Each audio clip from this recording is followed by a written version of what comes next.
The French government has collapsed. This is the second collapse in the last year. The French people are now facing either early elections or a new minority government, appointed by the extremely unpopular President Macron, which will lead to even greater chaos. The situation is becoming dangerous for the whole of Europe, as Europe's second largest economy is heavily indebted. Political uncertainty is growing, and massive protests are set to begin across the country on Wednesday. France is sinking into even greater chaos, and the political and economic crisis seems to have no end.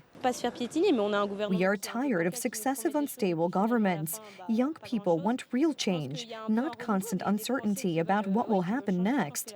Something has to change eventually, and I think something has to happen eventually. French Prime Minister François Bayrou, the third Prime Minister of France's minority government in a year and a half, had no illusions and knew long before the vote what this meant for him and his government. I simply know that we cannot avoid this issue. We cannot sweep such an important matter as the budget under the rug, and that is why I decided to take a risk. Collapse? Yes, governments collapse. Bayrou has repeatedly warned that without budget cuts, France faces a real catastrophe. Public debt has risen to 114% of GDP, and the deficit is already twice the EU's acceptable limit of 3%. This is the last stop before the precipice and the collapse of France due to debt.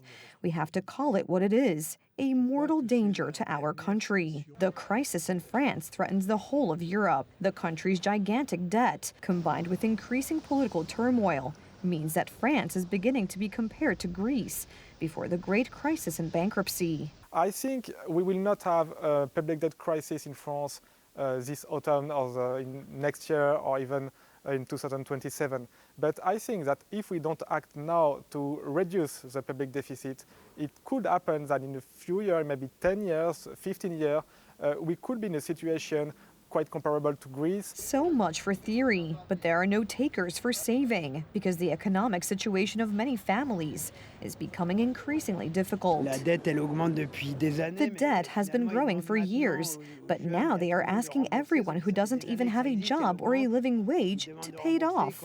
When you hear such things from politicians who are renovating their offices and earning a fortune, you really don't feel like doing it.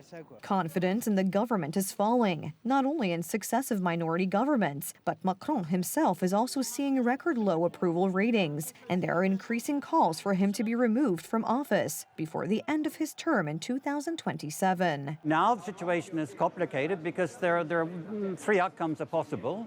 One is that he simply appoints a new prime minister to take Mr. Bayrou's place, assuming he's voted out next week. Secondly, he could dissolve Parliament as he did last year and call new elections and hope that would produce a different distribution of power and seats in the Parliament. Or the most dramatic scenario would be one in which he resigns himself and calls presidential elections. That's something he's vowed not to do. Polls show that if elections were held now, Marine Le Pen's right wing would win by a landslide. We have a crisis that has been growing for years, plunging the entire nation into uncertainty and anxiety. The budget is only one element of it.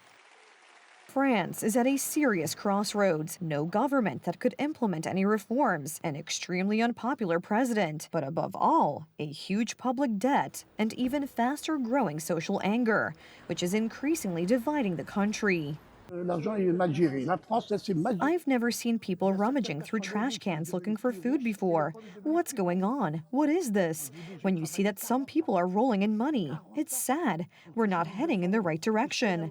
Listen to me. I'm 80 years old, and one day you'll remember what I'm telling you. France is finished. Finished. It's over.